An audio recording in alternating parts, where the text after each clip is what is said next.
देखो यार, जब से रजब ने डिवोर्स के पेपर ईमान को भेजे हैं, उसके बाद जोन से ना रजब भट्ट और नदीम नानीवाली की बहन सामिया जोन सी है ना, उसके टिकटॉक जोन से वायरल होने शुरू हो गया। वो टिकटॉक भी आम नहीं है, बहुत प्यार मोहब्बत वाले टिकटॉक। ये टिकटॉक जोन से है ना, या सोशल मीडिया जोन से है ना, ये कोई एम नहीं होता, ये सारा प्री प्लान होता है। पहले लोगों के ज़हन बनाए जाते हैं, उसके बाद जोन से ना काम चुक दिया जाता है। ईमान भाभी जोन सी है ना, अब मेरे ख्याल से पूरी खुदे लाइन लगने जैसे रजब भट्ट ने दूसरे व्लॉगरों को, दूसरे यूट्यूबर्स को खुदे लाइन लगाया था अपनी जुबान के मुताबिक। मैंने डिक्की भाई को भी खुदे लाइन लगा दी और मैंने बड़े बड़े यूट्यूबरों को खुदे लाइन लगा दिया। अब वो अपनी बीवी को खुदे लाइन लगाने लगा। दूसरी बात ये है कि अभी लोटस पहले ही गया है, ईमान भाभी जोन से ना काम चुक दो, रजब भाट को कॉल कर दो और रजब भाट को बोलो कि भाई आके मुझे ले जाए। पहले तो वो किसी और को ले आए और उधर अपना गन्ना तुम दे और एक निया की मान सुल्तान निकाल के बाहर रखते।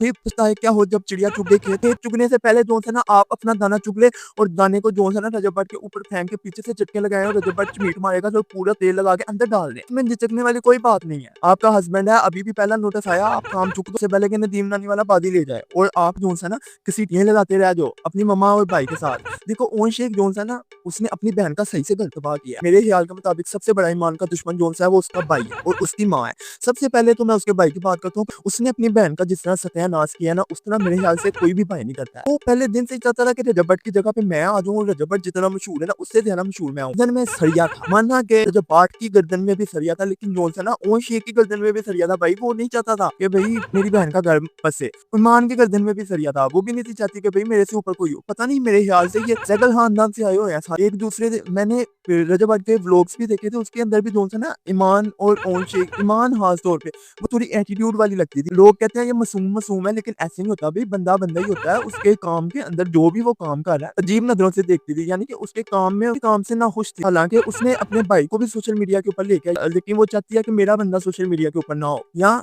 मेरा भाई जो ना रजब भट्ट से आगे हो। दर हकीकत वो चाहती है कि मेरा भाई रजब भट्ट से आगे हो, ठीक है ना, मेरा भाई ऊपर जाए। उसको रजब भट्ट से ज्यादा जो ना अपने भाई से प्यार है। वो रजब भट्ट की बातों से, तरक्की से इतना खुश नहीं थी होती जितना वो अपनी भाई की तरक्की से और अपने भाई की बातों से खुश होती। वो कहती थी कि मेरा भाई जो कह रहा है वो बिल्कुल सही कह रहा है, ठीक है ना। तो उसी भाई ने उतार के जुतवे, तो उसी भाई ने उसका सत्यानाश कर दिया। और उसकी माँ जो है ना, उसने अगर उसी दिन एक लैपटॉप लगाया होता ना और पहले तरबियत सही की होती कि भाई कि बीबी ये जो भी है ना तेरा बंदा है तो इसके साथ अपनी जिंदगी गुजार, ठीक है ना। या तो शादी से पहले जो ना अपने ये सारी चीजें चीजें सोचनी होती हैं कि भाई वो एक टिकटॉकर है या वो एक व्लॉगर है या वो एक यूट्यूबर, तो भाई उसके साथ शादी करनी है कि नहीं। क्योंकि सबको पता है कि सोशल मीडिया के ऊपर जो लोग एक्टिव होते हैं उनकी लाइफ किस तरह की हो। तो ये शादी से पहले सोचना चाहिए। अब शादी करके बाद में आप कह रहे हो कि भाई ये ऐसे हैं या ये ऐसे हैं या ये मुझको टाइम नहीं देता या ये ऐसे है, ये पहले सोचने होते हैं। जब आपकी हो गई है तो फिर निभानी चाहिए। एक खानदानी औरत या एक खानदानी मर्द जो सा ना वो निभाता है। आप बोलेंगे कि खानदानी मर्द तो फिर रजब भट्ट भी ना हुआ, लेकिन आप बात ये भी तो सुने ना कि एक औरत है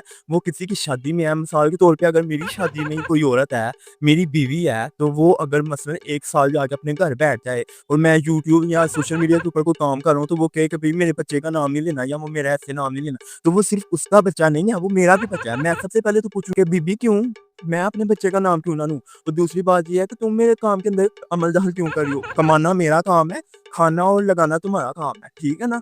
सबसे पहले तो ये सोचना चाहिए कि कमाना मर्द का काम है और जोन सा ना संभालना और ये सारे पकाना शकाना खाना पीना औरत का काम है। बट के व्लॉग्स में मैंने कितनी दफा सुना है कि मान जो उसने 3 बजे उठती है और 4 बजे फिर सो जाती है। कितनी व्लॉग्स के अंदर ऐसे हुआ है कि उसने बोला कि 3 बजे तुम उठ रही हो और 4 बजे तुम्हारा फिर सोने का प्लान बना है, तुम कमरे से बाहर नहीं उतर। ये इसके बीच ईमान की भी पूरी पूरी उंगलियां हैं, ठीक है। तो जो मर्द काम कर रहा होता है ना, भले वो कोई गलत काम भी कर रहा हो बाहर कमाने के लिए, देखो रिज़्क जिधर से भी आता है। शाहरुख खान की आपने फिल्म देखी होगी कि माँ ने बोला था काम कोई भी बुरा नहीं है, तो वही डायलॉग जो सा ना आप समझ लें कि जो भी काम कर रहा है मर्द कमाने के लिए कर रहा है, उसने घर में खाना बनवाना है और घर को चलाना है। औरत आके ये नहीं डिसाइड कर सकती, या औरत आके ये नहीं कह सकती कि भाई तुमने ये काम करना और ये नहीं काम करना। औरत को अपने काम से काम रखना चाहिए और औरत को मर्द के इन कामों के अंदर अमल दखल नहीं देना चाहिए। तो अब वीडियो को ज्यादा लंबा नहीं करते हैं, अगली गुफ्तगू करेंगे अगली वीडियो के अंदर। अगर आप इस वीडियो के बारे में कोई बातचीत करना चाहते हैं तो कमेंट में करें, मैं आपके हर एक क्वेश्चन का जरूर जवाब दूंगा। अगर वीडियो पसंद आई है तो लाइक फॉलो और सब्सक्राइब करें। मिलते हैं अगली वीडियो में, तब तक अपना बहुत बहुत ध्यान रखिएगा। अल्लाह हाफिज।